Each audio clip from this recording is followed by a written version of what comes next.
בשם השם אל עולם, בעזרת השם יתברך, התחלנו מחדש ספר בראשית, שבו השתלשלות הבריאה ומעשה האבות, שהם סימן לבנים. פרשת נוח ולך לך, וכן סוף פרשת בראשית מסכם לנו את האסון הגדול ביותר שהיה בעולם, מחיית כל העולם, חוץ מנוח ומשפחתו, בזכות שהיה צדיק תמים. ולא עלינו בר מינן, בנביאים מובא גם על אסון כזה באחרית הימים, שרק השלישית יוותר בה. וגם היא אחר צירופים ובירורים. והדברים מובאים כבר בהתחלת פרשת בראשית שנאמר ותמלא הארץ חמס. וכשמגיע המצב לכך שהכל מתמלא חמס, מיד אחר כך נאמר קץ כל בשר בא לפניי, כי מלאה הארץ חמס מפניהם, והנני משחיתם את הארץ. ומתרגם אונקלוס, חמס חטופין, מן קודם עבודון בישיה, והענה מחבלהון עם מראה. כאן התורה מגלנו בפירוש, שהמחבלים באים בעקבות המעשים הרעים של בני האדם.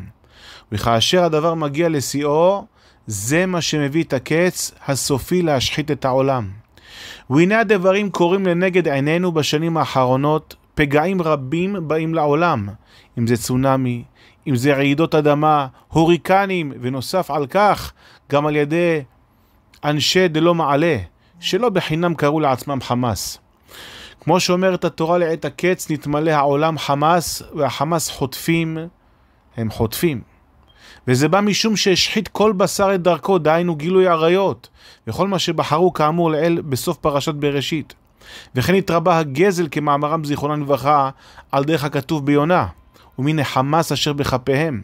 ומובא במדרש, כל מקום שאתה מוצא זנות או עבודה זרה, אנדרלמוסיה באה לעולם והורגת טובים ורעים. וזה בדיוק מה שקרה לפני שנתיים בשמחת תורה. החמאס הגיע בעת מסיבה לא לפי רצון השם. ובכלל, כל החמאס, הגזל, החוסר יושר והעוול שמתרבה בשנים האחרונות, הוסיפו על כל אלה וגרמו להשחתה של העולם, הן על ידי דברים שמימיים והן על ידי פגעי בני אדם. ולכן עלינו עם ישראל הטהור שזכינו לקבל את התורה והזהרותיה, לפתוח ליבנו לתקן את המעוות ככל הנדרש כאנשי נינווה שחזרו באמת בתשובה שלמה, ואז באותה שעה נתבטלה מהם כל הגזרה. עלינו כל אחד ואחד לעשות מה שבידו, הן כלפי שמיה והן כלפי הזולת. ללכת בדרך הישרה ולהתחנן לבורא עולם שירחם עלינו ועל עמו ישראל כצאן אשר אין להם רועה. כמו שביקש משה רבנו עליו השלום, אל תהיה עדת השם כצאן אשר אין להם רועה. וכאשר אמר הנביא ביחזקאל בבקשה אמיתית וכנה, וכמו שגילנו משה רבנו באומרו, והיה כי יבואו עליך כל הדברים האלה, הברכה והקללה, ושבת עד אדוני אלוהיך. אז נאמר, ושב אדוני אלוהיך את שיבותך, ורחמך ושב וקיבצך, שיקבץ גלויותינו בשלמות. וכבר אמר הנביא שלא יוותר אדם בגלות, שלא יוותר יהודי אחד בגלות. וכמובן שרק השם יתברך יכול לעשות זאת. ובינתיים עלינו לברוח אל תיבת נוח שהיא תורתנו הקדושה האמיתית, לדעת להתנהל דרכה גם בים הגלות הסוער, כדי שלא נסחף בשום גל או צונמי. אם לנוח קבע השם ברית שלא ישחית את כל העולם שוב, הרי כשרואים היום פגעי שמיים גדולים, הסוחפים איתם אלפים ורבבות, ומלווים בשריפות ענק, רואים בכך מידת בית דין שלא בטלה. שריפה, חנק, חרב, מלחמות, מחלות, תרופות מדומות, הרוגים בני אדם. הנה לפנינו 4 מיתות בית דין, הבאות על העבירות החמורות שבתורה, ואין לנו אלא להישען על אבינו שבשמיים, שירחם עלינו ויוצאנו מן האפלה אל האורה, מאפלה לאורה לתשועת עולמים. נמרוד, באותה שעה קם נמרוד מבני כנען, והתחיל להיות גיבור ציד, דהיינו אדם תקיף כתרגום אונקלוס. אבל יהודים יקרים צריך לדעת דבר אחד. לאחר חורבן העולם במבול, עדיין היו אנשים חדורים אימה ופחד מגילוי עריות ומעבודה זרה. אז כדי למשוך את האוכלוסייה אחרי דרכו הרעה ונגד השם, הוכרח נמרוד להשתמש בכמה תכסיסים המוזכרים בפסוק ומבוארים על ידי רבי אברהם אבן עזרא ורש"י עליו השלום. רבי אברהם אבן עזרא מסביר, גיבור ציד לפני השם, שהיה צד חיות ומעלה אותן קורבן לפני השם, ואילו רש"י מפרש על פי המדרש שהיה צד דעתן של הבריות וממרידן נגד השם. רבותיי, שני הפירושים נראים כביכול כסותרים אחד את השני, אבל שימו לב לדבר הזה, איך שני הפירושים הולכים לכיוון אחד. האחד מתאר את המעשה החיצוני, והשני את הכוונה הפנימית. נמרוד ידע שהאוכלוסייה מאמינה בהשם, ולכן כדי להטעות אותם היה מוכרח להראות עצמו כעובד השם. מה עשה? צד חיות, מעלה קורבנות, מדבר דברי אמונה, אך מאחורי הקלעים משחיל דעות כפרניות ומרדניות המסיתות את הלבבות.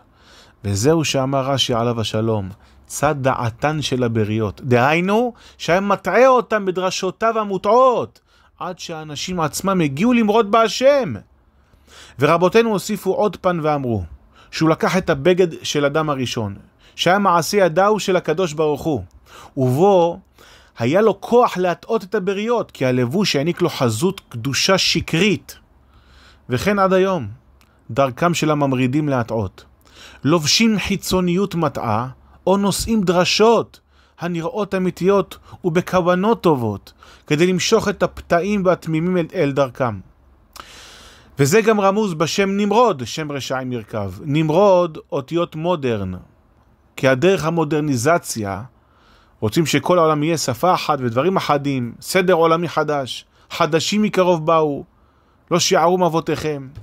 ובדיוק באותו מעמד העמיד הקדוש ברוך הוא את אברהם אבינו עליו השלום, עמוד האמונה המקיים מצוותיו, חוקותיו ותורותיו בעולם, והנותן לפתאים עורמה, לנער דעת ומזימה.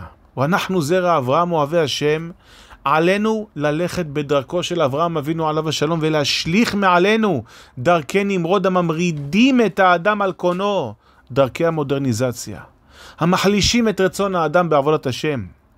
ככל שהתרבו תלמידי אברהם אבינו, כך ימחו או ישובו בתשובה תלמידי נמרוד, והמסיתים יודחו, כמו שקרה לנמרוד בסוף דרכו. ועלינו בעין חודרת בתורה, שהיא אורנו ומאור חיינו, להבין את הדרכים המרדניות הגורמות רחוק ודלדול ההידבקות בהשם, ולזרוק אותן מעלינו. שנשאר נאמנים להשם יתברך ולדרכי אבותינו, ומגן אברהם יגן בעדנו ועד כל עמו ישראל. יער עלינו השם רוח קודש וטהרה ממרומיו, כמה אמר הנביאים, וזרקתי עליכם מים טהורים וטהרתם, ואת רוחי אתן בקרבכם, והסירותי את לב האבן מבשרכם. יהודים, התורה תהיה חרוטה על ליבנו, ככתוב על ליבם אכתובנה. אנא השם, זכור את הברית עם האבות אברהם, יצחק ויעקב, כאשר זכרת למצרים, ויזכור אלוהים את בריתו. וכן תזכור את הברית ותגאלנו שנית אחרית כראשונה, להיות לנו לאלוהים בגלוי, ולגאולה השלמה לבניין בית קודשנו ותפארתנו, בשובך לציון ברחמים כמאז וכמעולם, במהרה בימינו, בקרוב, אמן.